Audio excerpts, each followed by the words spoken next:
caanaha ka mid ahaa, kalluunka ka mid ahaa, hadhuudhkoo kale ka mid ahaa, garowga, galleyda, arrimahaasoo dhan ayaa ka mid ahaa. marka qaabka aan u eegi doono marka aanu meel marino waxa weeyaan sida aad ka warqabto waxa ay jamhuuriyadda somalilan samaysatay waxa la yidhaahdo shaybaadhka qaranka oo ku yaala xaruntiisu tahay magaalada berbera. marka shaybaadhkaas ayaa baadhaya oo sheegaya cidda ka hooseysa heerkii tayada ee somalilan standardkii u dejisnaa cuntadeeda. marka dee wixii ka hooseeyana waa in aanu u sheegno bulshadaanu shaacino inaan ahayn waxaas wax la quudan karo oo la cuni karo. marka gudoomiye haddii alaabtan soo degta meelo badan bay ka soo gashaa somalilan oo berbero keliya shaybaardidii yaallo, sidee baad u maareyn kartaan cuntooyinka kale ee meelaha xuduudaha furan ka soo gala? waa runtii arrinkaas waa arrin jira. waxaanu dee sidaad ka warqabto dalkeenu maalinba meel buu taagan yahay, tadawur baynu samaynaynaa. marka awoodda iyo haynta dhaqaale iyo tabarteenna ayaa maanta horta shaybaadhka la isugu geeyey. waxaan kugu waafaqsanahay inuu jiro xuduudo meelo kale oo wadankeena laga soo galo. marka xuduudaha laftarkooda waxaa noo jooga inspectors baa noo jooga iyo shaqaale halkaa jooga.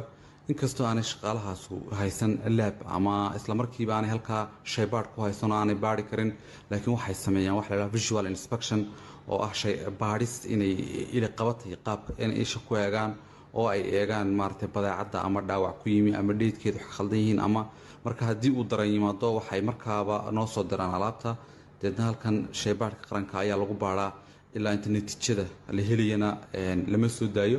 maadaama oo aad iminka soo saarteen go-aankan ah in heertayeediyo lagu cabiri doono waxyaabaha somalilan soo gala, sidee baad imika ka yeelaysaan? imika bakhaaro badan baa buuxa, raashin badan baa yaalla somalilan deegaanadeedo dhan. marka kuwa maxaad ka yeelaysaa maadaama iminkaad tidhaahdeen tani waa si rasmi ah ayay u dhaqan gelaysaa? aan heertayeedkeena ka horreysay waxaan u eegnaa ama u eegi karnaa heertayeedka kale aanu heertayeedyada kale ee goboladan geeska ee aanu maxaan ku dhaha wada shaqayntu naga dhexayso ayaan u eegaynaa. oo wixii heertayeedka ka hooseeya iyagu waxay ku xukuman yihiin, cidda kale ee markaa nala shaqaysa ayaa loo eegayaa heerka tayada ay gaadhsiin yihiin. marka imika tusaale ahaan ganacsadu ay doonayso inay wax soo iibsatay dibadday u dirataa, dibaddii ka soo iibsataa, marka go-aamadan ama waxyaabahan shuruudahan aad ku xidheen ma qaar ganacsadu ay qaadanayso ka hor intaanay wax soo iibin mise marka ay dekada keento unbaa lagu xidhaya?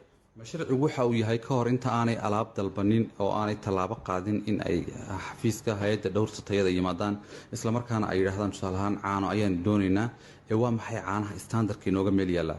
markaanu documentskii ku wareejino oo caanaha nafaqadooda halkaa gaadhsan tahay, intaa leegtahay, intaa ayaa dalka laga ogolyahay. ciddii baalmarta markaas wixii aanu dejinay iyo heertayeedkii aanu ansixinay ee komishanka hay-addu uu ansixiyey, cidda baalmartaa waxay la kulmaysaa ganaax bay la kulmaysaa. gudoomiye xamse, inta badan arinta laga hadla waxa weeye arrinta dawooyinka kale, masku jirtaa arrintan aad soo saarteen ee heertayeedka arrinta dawooyinka oo inta badan laga cawdo la idhaahdo dawooyin tayooyinkooda hooseeyaan ayaa somalilan yimaada oo dadku ay isticmaalaan, qaarkood ay caafimaad darre kala kulmaan?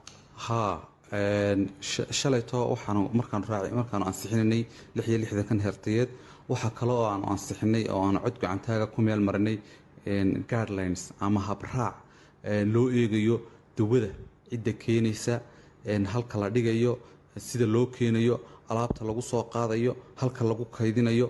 habraac arrimahaasaanu ayaanu maxaan ku dhahday aanu shaacinay.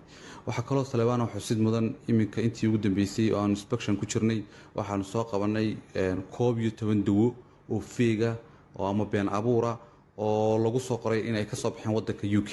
markii aanu tix raacayna waxay ka yimaadeen wadanka India. marka iminka waxaad soo saarteen ilaa 66 badeecadood oo aad u samayseen heer tayeed. haddii la fulin waayo oo ganacsadu ay fulin waayaan ama u hoggaansami waayaan, maxaa tallaabo ay la kulmi karaan? tallaabooyinka runtii ay la kulmi karaan waa tallaabooyin qoran oo golaha baarlamaanka jamhuuriyadda somalilan uu ansixiyey tallaabooyinka laga qaadayo. marka waa ganaaxyada qoran oo way kala duwan yihiin. ganaax lacageed ayaa ka mida, digniinaha ka mida, marka dambe in ganacsiga laftarkiisa la xayiraa ka mida, in wixii usoo degayay lagaba xayiro oo ruqsadii ay dowladdu kala noqoto ay ku ganacsanayeen.